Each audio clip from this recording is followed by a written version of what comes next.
എല്ലാവർക്കും സ്വാഗതം. കൃഷ്ണമോള് ബബിതയോട് പറയുന്നുണ്ടായിരുന്നല്ലോ, ചേച്ചിക്ക് ഇത്തിരി കാഴ്ച കുറവാണ്, അതുപോലെ തന്നെ അമ്മയ്ക്കും ഇത്തിരി കാഴ്ച കുറവാണ് എന്നുള്ളത്. അപ്പോൾ കൃഷ്ണമോള് പിന്നീട് പറയുന്നുണ്ടായിരുന്നു, അത് ചിലർ അങ്ങനെയാണ്, ചിലർക്ക് ജനിക്കുമ്പോഴേ ഇങ്ങനെ കാഴ്ച കുറവായിരിക്കും, ഇനി അത് ശരിയാവാനൊന്നും പോകുന്നില്ല എന്ന് പറഞ്ഞിട്ട് കൃഷ്ണമോൾ അവിടെ നിന്ന് അങ്ങ് പോകും കേട്ടോ. അപ്പോൾ ബബിതയാണെങ്കിൽ അവിടെ നിൽക്ക്, നീ എന്താ ഇപ്പോൾ പറഞ്ഞതിൻ്റെ അർത്ഥം എനിക്ക് മനസ്സിലായില്ല എന്ന് പറയും കേട്ടോ. അപ്പോൾ കൃഷ്ണമോള് വീണ്ടും പറയുന്നുണ്ടായിരുന്നു, അതെന്തായാലും ഇനി പറഞ്ഞിട്ട് കാര്യമൊന്നുമില്ല, ചേച്ചിക്ക് മനസ്സിലാവാനും പോകുന്നില്ല എന്ന് പറഞ്ഞിട്ട് കൃഷ്ണമോൾ അവിടെ നിന്ന് അങ്ങ് പോവേ. ബബിതയ്ക്ക് നല്ല ദേഷ്യമാണ് കേട്ടോ. എന്തായാലും കൃഷ്ണമോളാക്കി പറഞ്ഞാണെന്ന് മനസ്സിലായിട്ടുണ്ട്, അതുകൊണ്ട് തന്നെ ആ ദേഷ്യത്തിൽ അവിടെ ഇരിക്കുകയാണ്. അപ്പോൾ വൈജയന്തി ബബിതേനെ വിളിക്കുന്നുണ്ടായിരുന്നു കേട്ടോ. വിളിച്ചിട്ട് ചോദിക്കും, നീ എവിടെയാ, വീട്ടിലുണ്ടോ അതോ കോളേജിൽ പോയോ എന്നൊക്കെ ചോദിക്കുമ്പോൾ ഞാനിവിടെ വീട്ടിൽ തന്നെയുണ്ട്, ഞാൻ പുറത്തേക്ക് പോലും ഇറങ്ങാറില്ല എന്നാണ് കേട്ടോ ബബിത വൈജയന്തിനോട് പറയുന്നത്. അപ്പോൾ വൈജയന്തി ചോദിക്കുന്നുണ്ടായിരുന്നു, നിൻ്റെ അച്ഛൻ എവിടെ ഉണ്ടോ അതോ ഷോപ്പിൽ പോയി തുടങ്ങിയോ എന്ന് ചോദിക്കും. അപ്പോൾ ബബിത പറയുന്നുണ്ടായിരുന്നു, അച്ഛൻ ഇവിടെ ഉണ്ട്, ഷോപ്പിലൊന്നും പോയി തുടങ്ങിയിട്ടില്ല എന്ന് പറയും കേട്ടോ. പിന്നീട് അലീന കോളനിയിൽ പോയപ്പോൾ ഉണ്ടായ സംഭവങ്ങളൊക്കെ വൈജയന്തി അറിഞ്ഞിട്ടുണ്ട് കേട്ടോ, കമല പറഞ്ഞ്. അപ്പോൾ ഞാനൊരു കാര്യം അറിഞ്ഞായിരുന്നല്ലോ, അലീനേനെ ഇന്നലെ ആരൊക്കെയോ പഞ്ഞിക്കിട്ടുമെന്ന് കേട്ടല്ലോ എന്നൊക്കെ ഇങ്ങനെ പറയുമ്പോൾ അമ്മ എന്താ അറിഞ്ഞത് എന്ന് പറഞ്ഞിട്ട് ബബിത പിന്നെ അവിടെ നടന്ന കാര്യങ്ങളൊക്കെ പറയാണ് കേട്ടോ. ഗോപനാണ് തലവഴി മണ്ണെണ്ണ ഒഴിച്ചിട്ട് പെണ്ണിൻ്റെ മൂത്ത ആങ്ങളെയാണ് തലവഴി മണ്ണെണ്ണ ഒഴിച്ച് അവളെ അവിടെ നിർത്തിയത്. ഇളയവനാണ് തീപ്പെട്ടി ഉരച്ചത്, പക്ഷേ ആ തീപ്പെട്ടി കത്തിയില്ല, അവളുടെ ആയുസിൻ്റെ ബലം കൊണ്ടാണ് എന്നൊക്കെ ഇങ്ങനെ പറയുകയാണ് കേട്ടോ. അപ്പോൾ വൈജയന്തി ചോദിക്കുന്നുണ്ടായിരുന്നു, ഈ കാലത്തും തീപ്പെട്ടിയൊക്കെ യൂസ് ചെയ്യുന്ന ആൾക്കാരുണ്ടാവും, അവിടെ ഒരുത്തൻ്റെ കയ്യിലും ലൈറ്റർ ഇല്ലായിരുന്നോ എന്ന് ചോദിക്കുന്നുണ്ട് കേട്ടോ. ലൈറ്റർ ആയിരുന്നെങ്കിൽ പെട്ടെന്ന് കത്തിയിരുന്നല്ലോ. അപ്പോൾ വൈജയന്തിക്കാണെങ്കിൽ ഒരുപാട് സന്തോഷമായേനെ അലീന അങ്ങ് കത്തിപ്പോയിരുന്നെങ്കിൽ. അപ്പോൾ അത് സംഭവിക്കാത്തതിൻ്റെ സങ്കടമാണ് കേട്ടോ വൈജയന്തി ബബിതയോട് പറയുന്നത്.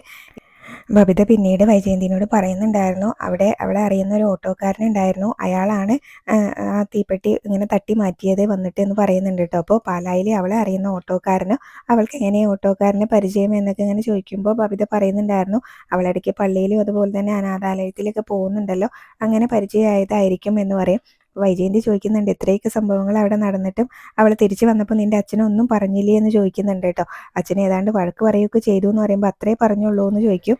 വൈജയന്തി പിന്നീട് ചോദിക്കുന്നുണ്ടായിരുന്നു, അവൾ അവിടേക്ക് എന്തിനാ പോയത്, അവൾക്ക് അവിടേക്ക് പോവേണ്ട ഒരു കാര്യമില്ലല്ലോ എന്നൊക്കെ ഇങ്ങനെ ചോദിക്കുമ്പോൾ ബബിത പറയുന്നുണ്ടായിരുന്നു, അവൾ ആ ശരണ്യനെ കണ്ട് സംസാരിക്കാനും അതുപോലെ തന്നെ അവളെ ആശ്വസിപ്പിക്കാനും അവളെ തിരികെ ജീവിതത്തിലേക്ക് കൊണ്ടുവരാനാണെന്നൊക്കെയാണ് പറഞ്ഞതെന്ന് പറയൂ കേട്ടോ. എന്നിട്ട് വേണം അവളെ തിരികെ ജീവിതത്തിലേക്ക് കൊണ്ടുവന്നിട്ട് വേണം, അവളൊന്ന് മര്യാദയ്ക്ക് എഴുന്നേറ്റ് നിന്നിട്ട് വേണം അവൾക്ക് രോഹത്തിനും അതുപോലെ തന്നെ ഹരിക്കും എതിരെ ഇങ്ങനെ മൊഴി കൊടുക്കാൻ വേണ്ടിയിട്ട്. ഇവൾക്ക് എന്നാത്തിൻ്റെ സൂക്കേടാ, അവളിങ്ങനെ പ്രതിയുടെ വീട്ടിലല്ലേ നിൽക്കുന്നത്, എന്നിട്ട് അവൾ വാദിഭാഗത്ത് പോയിരിക്കുന്നു എന്നൊക്കെ ഇങ്ങനെ പറയൂ കേട്ടോ. നിൻ്റെ അച്ഛൻ അവിടെ ഇല്ലേ, നിൻ്റെ അച്ഛനെ ഇതൊന്നും കണ്ടിട്ട് ഒന്നും പറയുന്നില്ലേ അവളോട്, നിൻ്റെ അച്ഛൻ എന്താ പൊട്ടനാണോ എന്നൊക്കെ ചോദിക്കുന്നുണ്ട് കേട്ടോ. അപ്പോൾ അതുപോലെ തന്നെ പിന്നീട് ബബിതയാണെങ്കിലും പറയുന്നുണ്ടായിരുന്നു, അവളിങ്ങനെ ഇതുവരെ ജീവകാരുണ്യ പ്രവർത്തനങ്ങളാണല്ലോ ചെയ്തുകൊണ്ടിരുന്നത്, അവളുടെ മമ്മി അതാണല്ലോ അവളെ പഠിപ്പിച്ചിരിക്കുന്നതും എന്നൊക്കെ പറയുകയാണ് കേട്ടോ. അപ്പോൾ വൈജയന്തിക്ക് അങ്ങ് ദേഷ്യം വരുന്നുണ്ട്.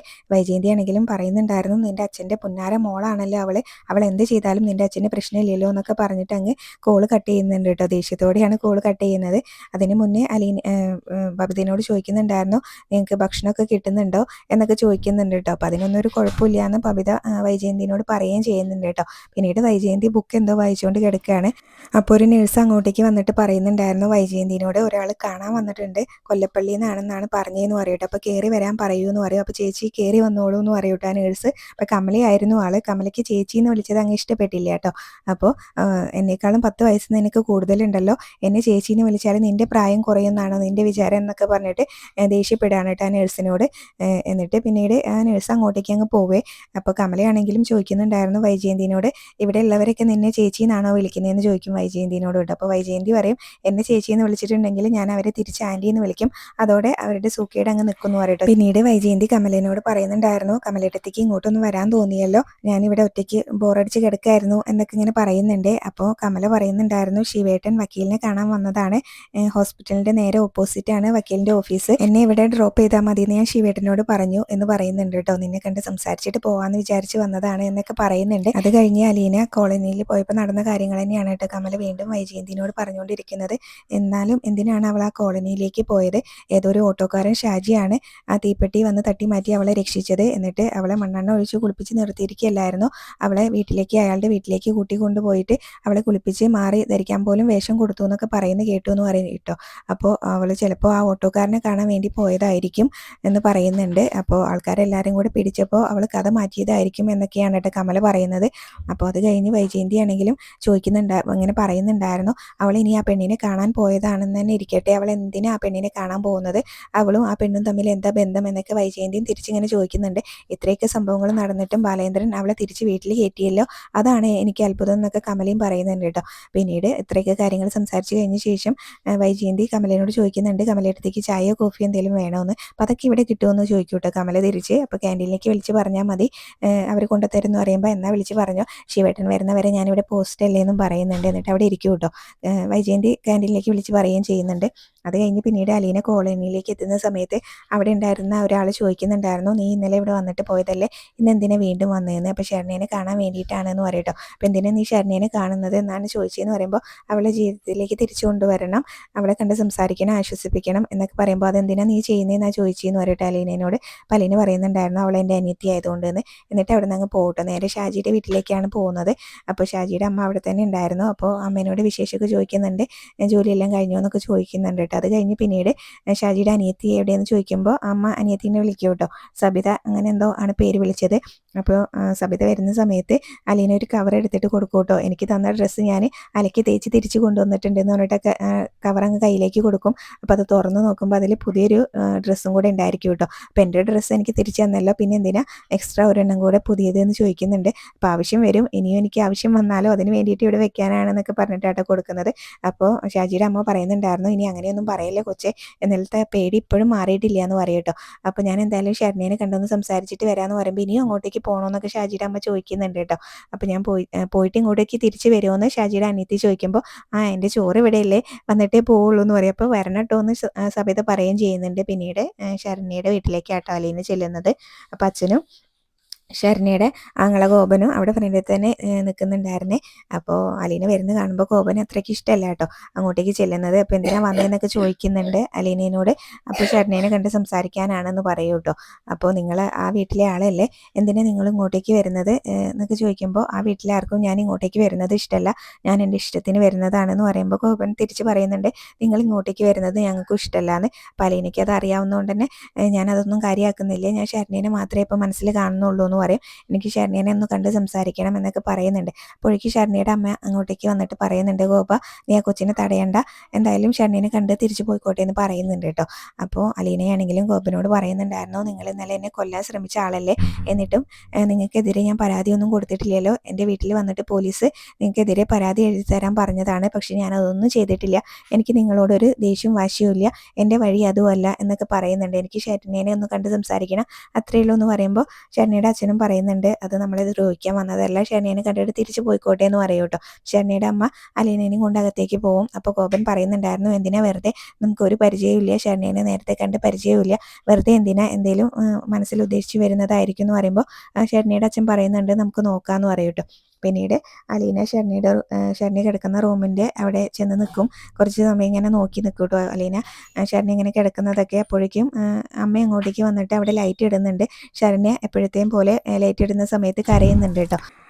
ആ സമയത്ത് അലീന ശരണ്യയുടെ അടുത്ത് ആ ബെഡിലങ്ങ് ഇരിക്കും കേട്ടോ. എന്നിട്ട് മോളെ ശരണ്യ എന്ന് വിളിക്കുന്നുണ്ട്, നിന്നോട് ഞാൻ ഇന്നലെ പറഞ്ഞിട്ട് പോയതല്ലേ ഞാൻ ഇന്നും വരും എന്നുള്ളത് എന്നിങ്ങനെ പറയുന്നുണ്ട്. അലീന സംസാരിക്കുന്ന കേൾക്കുന്ന സമയത്ത് ശരണ്യാണെങ്കിലും പതിയെ ഇങ്ങനെ ആ മുഖത്തുനിന്ന് കൈ അങ്ങ് മാറ്റും കേട്ടോ.